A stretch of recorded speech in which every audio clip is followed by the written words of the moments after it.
नमस्कार आप सभी को। बीएसएफ का अभी हाल ही में नोटिफिकेशन आया है और इसको हम डिटेल में पढ़ेंगे कि इसकी एग्जाम डेट क्या रहने वाली है, इसमें किस तरह के एग्जाम होंगे, क्या सिलेबस होगा, क्या इसमें फिजिकल होगा, किस तरह से आपके फॉर्म डालना कब से चालू होंगे, क्या फीस रहेगी, क्या सैलरी रहेगी और तमाम तरह की जो फिजिकल है उसको भी डिटेल में पढ़ना चालू करेंगे कि किस तरह से आपको रनिंग वगैरह मंगाई है या लॉन्ग जंप है, हाई जंप है, किस तरह की सारी चीजें हैं वो सारी हम इस वीडियो में समझने की कोशिश करते हैं।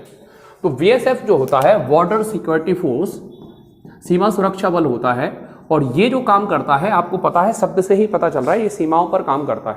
इसमें दो पोस्ट निकली हैं, एक तो आरओ और आरएम, मतलब रेडियो ऑपरेटर और रेडियो मैकेनिक। दोनों ही पोस्टें काफी महत्वपूर्ण हैं और दोनों ही चीजों में हम समझने की कोशिश करते हैं। अगर इसमें हम बात करें इसमें आवेदन की तो 22 अप्रैल से इसके फॉर्म भरना चालू हो रहे हैं। 22 अप्रैल 2023 से इसके फॉर्म भरना चालू हो रहे हैं, जो कि 12 मई 2023 तक भरे जाएंगे। ठीक है, तो आपसे ठीक 4 दिन बाद आपके फॉर्म भरना चालू होंगे। अगर इसमें फीस की बात करें तो अनरिजर्व, ओबीसी, ईडब्ल्यूएस, बॉय या गर्ल्स, इसमें गर्ल्स बॉय दोनों रहेंगे, इसमें केवल बॉय की फीस रहेगी 100 रुपए। बाकी फ्री किसको रहेगा तो एससी को फ्री रहेगा, एसटी को रहेगा और हर फीमेल को भी टोटल ये रहेगा वो फ्री रहेगा, है ना। इसकी फॉर्म फीस जो रहेगी वो 0 रहेगी, ये फॉर्म फीस है इसकी। इसके अलावा जो एज लिमिट का निर्धारण होगा 18 से लेकर अनरिजर्व के लिए जो एज का कैलकुलेशन होगा वो होगा आपका 12 मई 2023 से। ये बहुत अच्छी बात है, नहीं तो जनवरी से करते तो काफी सारे लोग जो हैं जो और भी लोगों को मौका मिल जाता। खैर, इसमें जो एज लिमिट है वो 18 से लेकर 25 साल है केवल अनरिजर्व के लिए।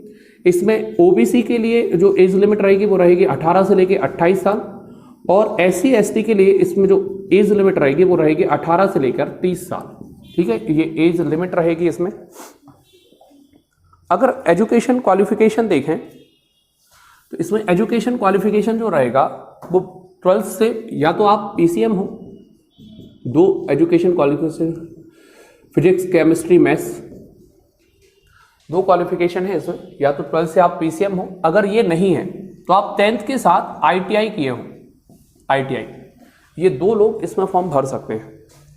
ठीक है ना। इसके अलावा अगर इसमें पोस्ट की बात करी जाए तो इसमें जो रेडियो ऑपरेटर है उसमें टोटल पोस्ट निकली है 217 और रेडियो मैकेनिक की टोटल पोस्ट निकली है 30। इस तरह से टोटल जो पोस्ट है वो है 247। इसमें सिलेबस अगर देखें कि सिलेबस क्या रहेगा तो सिलेबस समझने की कोशिश करते हैं। सिलेबस इसमें रहेगा 4 पेपर, मतलब 4 सेक्टर में पेपर बटा होगा और फिक्स बटा रहेगा, ये कोई व्यापम नहीं है कि फिक्स पेपर ना आए। 4 सेक्टर में पेपर बटा होगा, जिसमें पहले फेज में रहेगा फिजिक्स के टोटल 40 क्वेश्चन होंगे और इस पर आपको 80 नंबर मिलेंगे। क्योंकि रेडियो है, रेडियो मतलब आपने अभी मैं आपको सब कुछ बताऊंगा कि वर्किंग कैसे करेंगे, ये सारी चीजें भी हम समझेंगे। इसके बाद केमिस्ट्री रहेगी 20 क्वेश्चन 40 नंबर।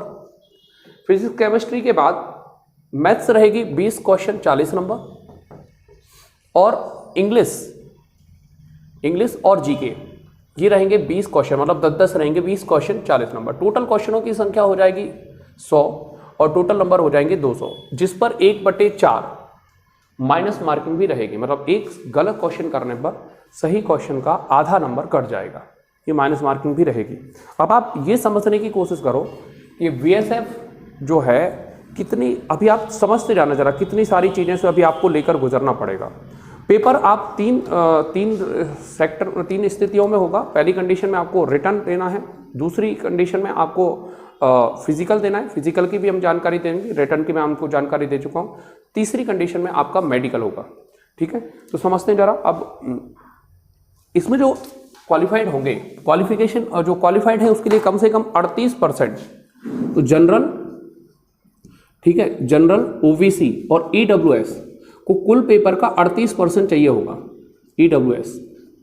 तो अगर आप समझ के देखें, अगर सरल भाषा में आप समझें तो लगभग 75-76 नंबर आपको चाहिए है, जो है 38% आपको चाहिए पड़ेगा क्वालिफिकेशन के लिए, इसमें आप क्वालिफाइड हो जाएंगे। फिजिकल के लिए। और SC/ST के लिए ये रहेगा 33%, SC/ST के लिए ये रहेगा 33%, मतलब 66 नंबर 200 में से, ठीक है। तो इस तरह से ये रहेगा। अब समझते हैं इसमें जो हेल्थ है वो किस तरह से चाहिए है, हाइट वगैरह क्या मंगाई गई है, वो सारी चीज़ें समझते हैं। हाइट की अगर हम देखें तो लड़कों के लिए हाइट चाहिए है 168 सेंटीमीटर, वही लड़कियों के लिए जो हाइट है वो चाहिए है, लड़कियों के लिए हाइट रहेगी 157। अगर कुछ चीज़ें आप समझो तो अधिकांश पेपरों में इसी तरह की हाइट होती है। सीना लड़कों के लिए वही 80 से 85 5 सेंटीमीटर फुलाना होता है। अब इसमें देखते हैं फिजिकल टेस्ट किस तरह से होगा।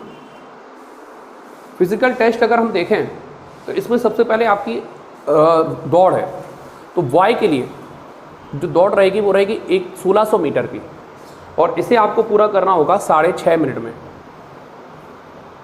गर्ल्स के लिए दौड़ आधी रहेगी 800 मीटर की, और इसे आपको करना पड़ेगा 4 मिनट में, ठीक है। ये दौड़ होगी। दौड़ में जो क्वालिफाइड हो जाएंगे वो बढ़ेंगे आगे और वो जाएंगे लॉन्ग जंप में। तो लॉन्ग जंप रहेगी 11 फीट की बॉय के लिए, और गर्ल्स के लिए 9 फीट की। इसके अलावा अगर लॉन्ग जंप के बाद, लंबी कूद के बाद ऊंची कूद की बात करें, हाई जंप जो रहेगी लड़कों के लिए रहेगी 3.5 फीट, ये लड़कों के लिए रहेगी, और लड़कियों के लिए रहेगी ये 3 फीट गर्ल्स के लिए। अब सवाल उठता है कि सर ये कैसे क्या होगा, कैसे करना होगा। इसके अलावा अगर हम मैकेनिकल की देखें, RM में एक पेपर और होगा जो डिक्टेशन का होगा, जिसमें आपको ऐसे राइटिंग करना होगी प्लस पढ़कर, इंग्लिश पढ़कर भी बताना होगी, है ना। हालांकि ऐसे राइटिंग में आपको 50 नंबर मिलेंगे, लेकिन जो पढ़कर रीडिंग, इंग्लिश रीडिंग है, मैं सारी चीज़ों के स्क्रीनशॉट आपको लगाते जा रहा हूँ ताकि आपको सारी चीज़ें क्लियर होती जाए। तो जो रीडिंग स्किल है वो देखा जाएगा, रीडिंग स्किल पर आपको नंबर नहीं मिलेंगे, दोनों में इंग्लिश का ही करना है। इसके अलावा अगर आप वेतन की पूछें कि वेतनमान क्या रहेगा, तो 37,000 रुपये से ये चालू होगा, और रिटायरमेंट तक आप समझे ना, कई बार आप समझ नहीं पाते कि इस तरह से ये क्या लिखा है सर।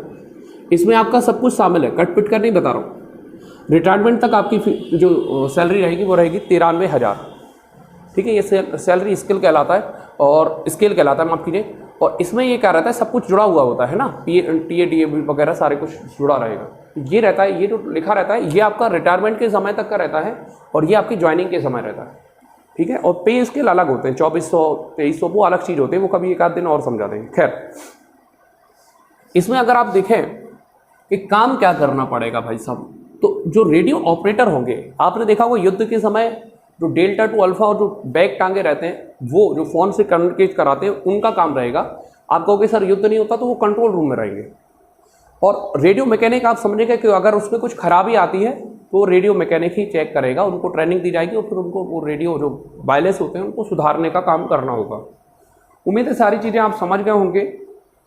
एक सजेशन जरूर है कि जिन पोस्ट की संख्या कम होती है वहाँ पे फॉर्म काफ़ी कम करते हैं और सिलेक्शन के चांसेस बढ़ जाते हैं। तो इस पर सीरियस होकर, अगर आपकी फीस बाकी में बहुत कम है, रिटर्न पेपर जरूर देना चाहिए ताकि आपकी फिजिक्स, केमिस्ट्री, मैथ्स इस बहाने अच्छी हो पाए। इंग्लिश भी काफ़ी अच्छी होगी। और फिर भी यदि आपकी इस पोस्ट से रिलेटेड कोई क्वेश्चन हो तो नीचे कमेंट बॉक्स में ज़रूर पूछें। Thank you for watching, great day. नमस्कार आप सभी को। BSF का नोटिफिकेशन लगभग आउट हो चुका है। में लगभग क्या को देखे तुम्हें को देखे लगभग कहने पड़ा था भाई। 22 तारीख से फॉर्म डालने, लगभग कौन कहता है भाई। नमस्कार आप सभी को। बॉर्डर सिक्योरिटी फोर्स BSF का देखो तो कैसे चालू कर रखा, आंखें में तुम पहले आंखें साफ कर